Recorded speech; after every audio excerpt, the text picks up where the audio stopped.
Hey folks, I want to talk a little bit today about schools and school districts and trans rights, but not only trans rights, the violence our kids are facing in schools in general. So I did some research, and it's not deep research. This is information that you can find on Google. Just putting that out there. So I'm going to start with a little background information. Federal funding only accounts for about 6% of the state school funding in Texas. 50% is accounted for by property taxes, and the other 44% is provided by the state based on the student population. So, on average, school districts were allowed $5,410 per student in 2020.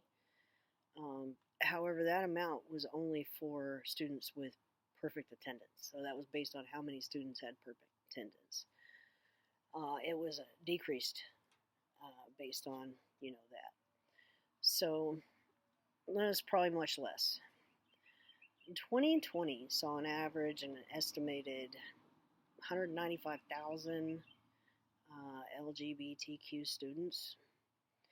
There was an estimated 1.05 billion in state funding to public schools in 2020 for LGBTQ students.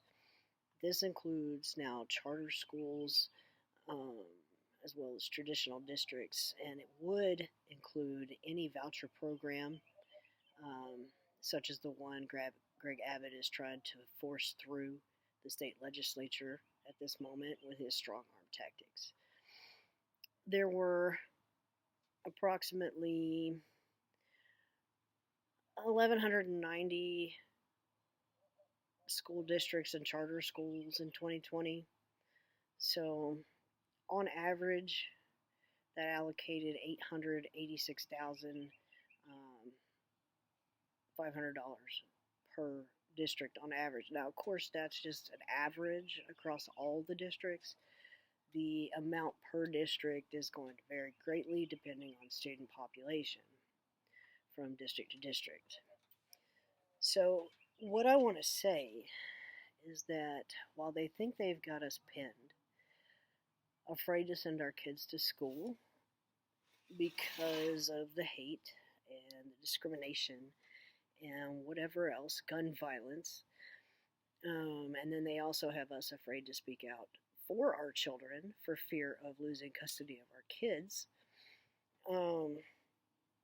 we can actually have a significant impact on the school system itself.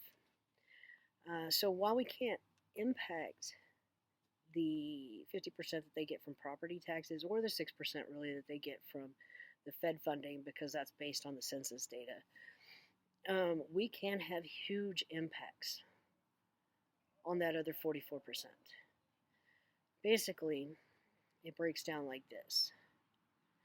In 2019, 4.1% of adults in the state are from the community, meaning 18 plus. State population in 2019 was 28.99 million people. So that's an estimated 1.2 million people from the community in 2019. As of 2022, there's an estimated 1.8 million over the age 18. That raises the estimated percentage to 6% based on current population. Now, of those over 18, an estimated 29% of us are raising kids. That brings the estimated total of children being raised in our community by our community to 522,000 children. Now, let's say half of those are school aged.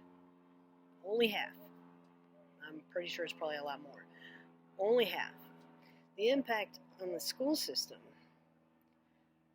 if we took everybody out of school, would be a whopping $1.35 billion. So, again, while they think they have us backed into a corner, we really do have the power to significantly impact the school system statewide. We can homeschool and keep our kids safe. or we can enroll them in non-state sponsored online school programs. Many of those are rated much higher in terms of the quality of education. Can you imagine the impact if we were to work together with other marginalized groups, or even with the parents that are afraid to send their kids to school due to the mass shootings and the continued gun violence that we have in our schools? We have the power to affect change, not just at the ballot box, but also in their wallets. So, my question is, do we really want to continue to send our kids to subpar schools where they would be bullied, subjected to violence? Or do we want to do the right thing and send our kids where they are most welcomed and safe, and also affect change in our own state with regards to schools, gun violence, and trans LGBTQ rights? It's up to us. We're the ones who make the decisions.